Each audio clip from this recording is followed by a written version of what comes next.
प्रभो श्रीराम भक्त संकटमोचन पवन सुत पंचमुखी हनुमान देवाय नमो नमः। दीपं यदि परं ब्रह्म दीपं यदि जनार्दन दीपहरत मे पाप पूजा दीप नमस्तुते। संसार सुखी रखंतु।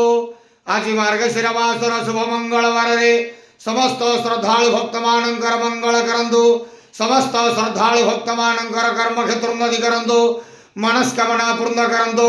समस्त श्रद्धालु भक्त मानका श्रीपद करंतु।